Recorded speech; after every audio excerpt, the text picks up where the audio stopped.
Hello student, আজকের ক্লাসে প্রথমেই আমরা diagram or chart base type অঙ্কের 1 নম্বর প্রশ্নটি নিয়ে আলোচনা করব। এখানে তোমরা দেখতে পাচ্ছ যে একটি টেবিল বা ছক বা ডায়াগ্রাম দেওয়া আছে, যেখানে আমরা দেখতে পাচ্ছি যে 4টে রো আছে আর 4টে কলম আছে এবং এখানে মোট সংখ্যা দেওয়া আছে। দেখবে 4x4, যেহেতু 4টে রো আর 4টে কলম আছে মানে 4x4 16টি সংখ্যা দেওয়া আছে, যাদের মধ্যে অনেকগুলো সংখ্যা একই রকম।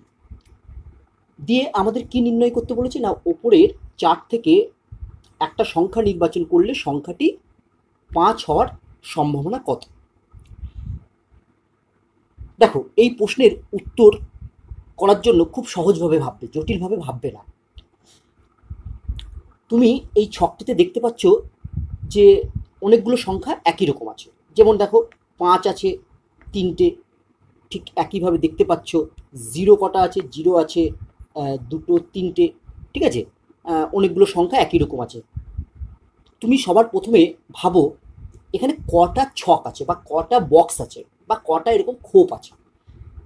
যেহেতু এখানে 4টে রো আর 4টে কলম আছে, তাহলে 4x4 টোটাল হচ্ছে 16টা আমার এখানে বক্স আছে বা 16টা খোপ আছে। তাহলে এই 16টা খোপে 16টা সংখ্যা আছে। সেটা একই টাইপ হতে পারে, সেটা আমি এখানে বিবেচনা করব না, কারণ আমার এখানে 16টা খোপ দেওয়া আছে, 16টা খোপে 16টা সংখ্যা আছে, বা ভাবতে পারো 16টা ছোটো ছোটো বক্স আছে, সেই 16টা বক্সে 16খানা সংখ্যা আমার দেওয়া আছে। আমাকে কি নির্ণয় করতে বলেছে? আমাকে নির্ণয় করতে বলেছে যে যদি তুমি একটি সংখ্যা নির্বাচন করলে দিয়ে সেই সংখ্যাটি 5 হওয়ার সম্ভাবনা কত। আমি ধরে নিই নমুনা দেশটি হচ্ছে এস, তাহলে এনএস কত হবে? দেখো, এখানে টোটাল খোপ হিসাবে ধরবে বা বক্স হিসাবে ধরবে। আমার টোটাল বক্স আছে 16টা, তাহলে 16টা বক্স থেকে তোমাকে একটা সংখ্যা নিতে হবে, কারণ 16টা বক্সে তোমার 16টা সংখ্যা আছে। সেই 16টা বক্সের 16টি সংখ্যা থেকে তোমাকে একটি সংখ্যা নিতে হবে।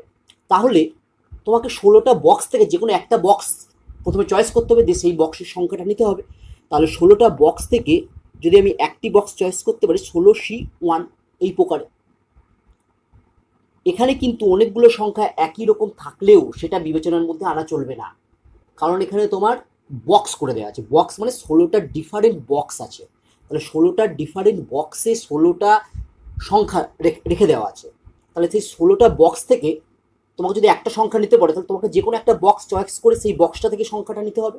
তাহলে 16টা বক্স থেকে একটা সংখ্যা নেওয়া যায় কত প্রকারে? 16C1 প্রকারে। 16C1 মানে হচ্ছে 16। এরপরে তোমাকে নির্ণয় করতে বলেছে কি? তোমাকে নির্ণয় করতে বলেছে যে সংখ্যাটি 5 হওয়ার সম্ভাবনা কত। তাহলে আমরা যদি ধরে নিই যে 5 হওয়ার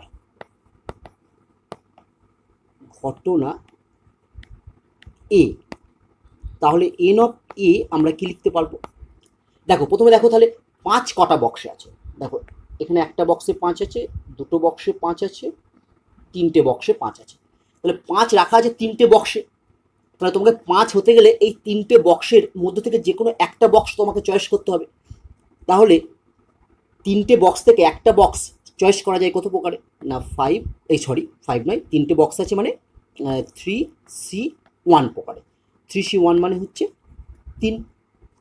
তাহলে আমার পি অফ এ কত হয়ে গেল? আমরা জানি পি অফ এ মানে হচ্ছে N of A by N of S. এবার আমরা ভ্যালুগুলো বসিয়ে দিই। এন এর ভ্যালু হচ্ছে 3 আর এন এস এর ভ্যালু হচ্ছে 16।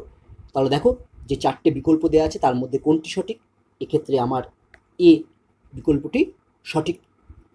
তাহলে বক্স যদি খোপ করে দেওয়া থাকে বা বক্স করে দেওয়া থাকে, তাহলে সেখানে একই রকম সংখ্যা থাকলেও তোমাকে কিন্তু বক্স হিসাবে ধরে ধরে অঙ্কটি করবে, তাহলে কিন্তু অঙ্কটি ভুল হওয়ার সম্ভাবনা অনেকটাই কমে যাবে।